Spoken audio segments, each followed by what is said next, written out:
Just a quick price update before the latest. This is a little bit of a broken record. Prices continue to slip, just a few pennies. It seems like every week we've updated the prices on the portal, so take a look there for them.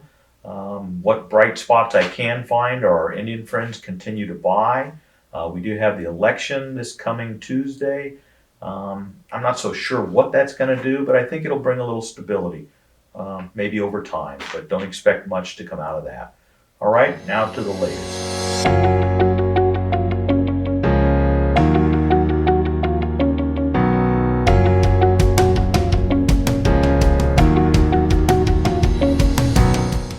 Hi, welcome to the latest.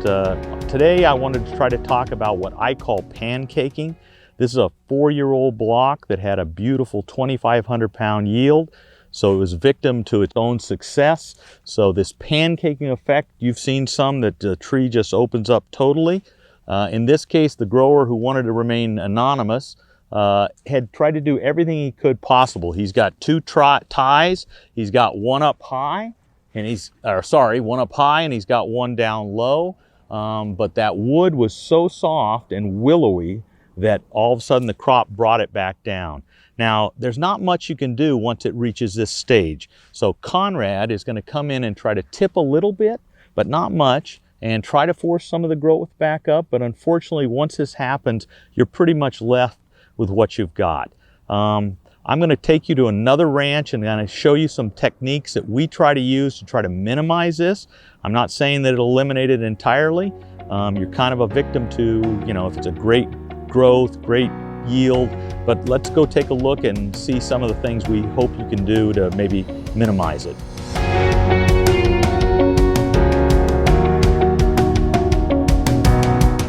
Okay, we're now over at one of our Dos Palos ranches.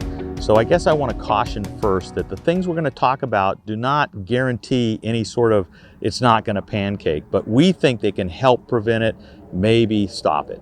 So what we are in right here is a 2-year-old block. We're very impressed with that growth. That's part of our problem, right? Pushing things so strong. This is a Monterey. It's got beautiful girth on the trunk. It's got a nice big bushy look. So what we've done is we've come in and topped it, right? We've taken off that top little whippy growth.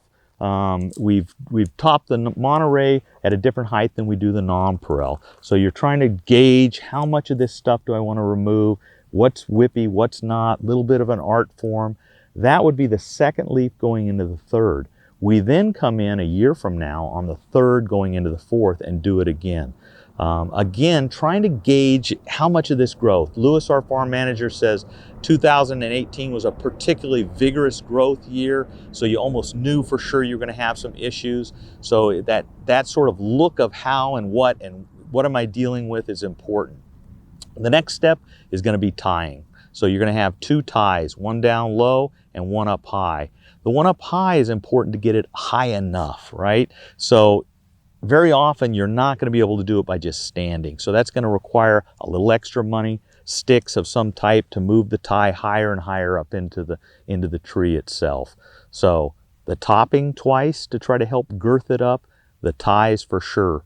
Now, in the case of the orchard we went and saw, that I jokingly says is anonymous, Conrad did everything there except for top on the third leaf going into the fourth. He would tell you that the trees looked solid. He had no indication that he was going to have that issue, but then he threw that beautiful crop and brought it down. So no guarantees, but we hope that these techniques can help you avoid it.